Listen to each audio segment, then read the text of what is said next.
Hello and welcome to Marjorie Diamond, folks. You're watching Fresno State softball on the Mountain West Network. Thank you for joining me for your Thursday evening. I'm Gabe Camarillo here on the call from Fresno, California. Beautiful night for softball.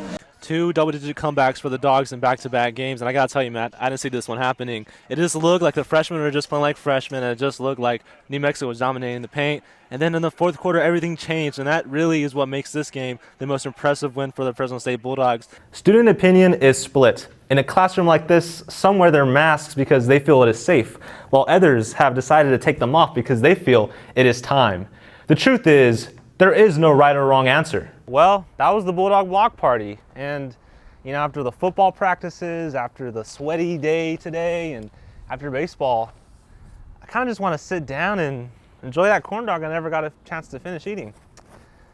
From Bulldog Stadium, Gabe Camarillo, Fresno State Focus. Turns out Abraham gets a kick out of high-pressure situations.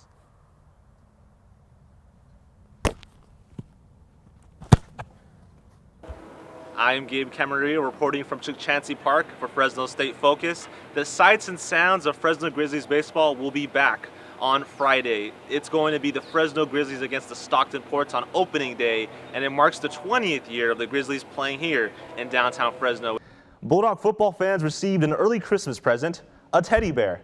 The teddy bear who led Fresno State to a conference championship in 2018. I'm talking, of course, about Jeff Tedford, who is named head football coach at Fresno State again Wednesday. I'm here with Ray Brown, the NorCal Sports TV player of the game for the Elite Middle School Boys All-Star Game. I'm here with Aaliyah Sewell, the NorCal Sports TV and the Recruiting Boost player of the game. Aaliyah, you're a senior. This could be your last game in the Staples Center, so how important was it to win this one? You are the player of the game. Congratulations, Alyssa. Thank you. You scored 18 points today. What was crucial to your performance both inside and outside tonight? It has been over a week since MLB Commissioner Rob Manfred announced the cancellation of the first two regular season series. The lockout came after the collective bargaining agreement that was signed in 2017 expired at midnight. But hold on, Ryan. Haley Camarillo had one of the most historic women's basketball seasons in Mountain West history. She led the conference in points, led the conference in rebounds, was second in the conference in assists, and she set a record for best free throw shooting by any women's basketball player in NCAA history. I mean, I think at a certain point, you got to throw out the team's record and just admit that Haley Camarillo can ball. Derek Carr has been in the AFC longer than any other quarterback, and he will be sticking around for at least another 3 years. Eshawn Henderson is tearing it up, Carl. I mean, he really is pitching at an extraordinary level, and this is a guy last year who, he'll say it himself, struggled to find the strike zone. He was looking for strikes to get ahead of batters. He couldn't quite get there. He had a lot of walks, but he's cut down his walks by quite a bit this year, and that's what's making him so successful. Three-time Mountain West Pitcher of the Week. That's kind of hard to do. The sounds of pads smashing into each other and a coach's favorite whistle can only mean one thing.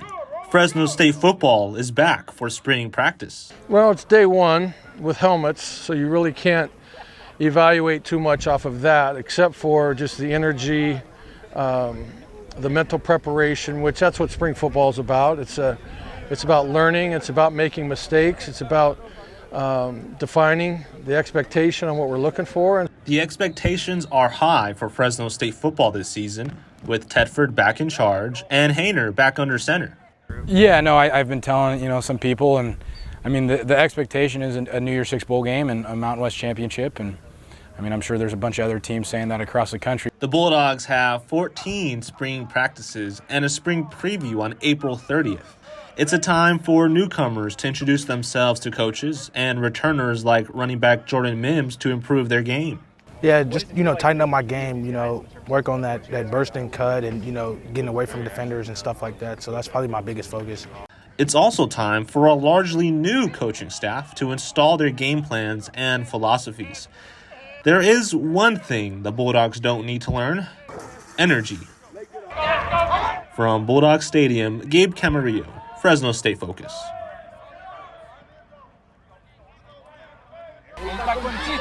Abraham Montano was not a football player a few years ago. By the start of his senior year of high school, Montano only played soccer. Fast forward to 2022, Montano is the leg of Fresno State football, a contender in the competitive Mountain West. How did that happen? My sister played soccer, my brother played soccer, so that's all I ever wanted to do. But then I ended up playing football kind of as a joke. It was no laughing matter to Montano's soccer coach at Hartnell College in Salinas. Yeah, his father, he was very disappointed because his father wants to play soccer. And I explained to him that was the best for him to go to football because he had a more chance to go for a scholarship. Montano played football for a year at Hartnell. He put together a highlight reel and sent 300 to college coaches across the country. Only one school responded, Fresno State. I mean, for me, it was a no-brainer. I think he called me a Thursday. I said yes a Friday, and I was here kicking with Caesar and Carson like that same weekend. And in a span of 4 days, I went from being at my JC to being in a Division I program. In the second game of his first season, Montano filled in for injured starter Cesar Silva. Yeah, I told him on Friday morning, he was like, oh, all right, let's go. So he had like really like a day to prepare for that game. Fresno State the lead. He is 3 for 3. Montano made 3 field goals against the 11th ranked team in the country, Oregon. The Bulldogs narrowly lost to Oregon, but Montano showed promise that day for what's in store for the future.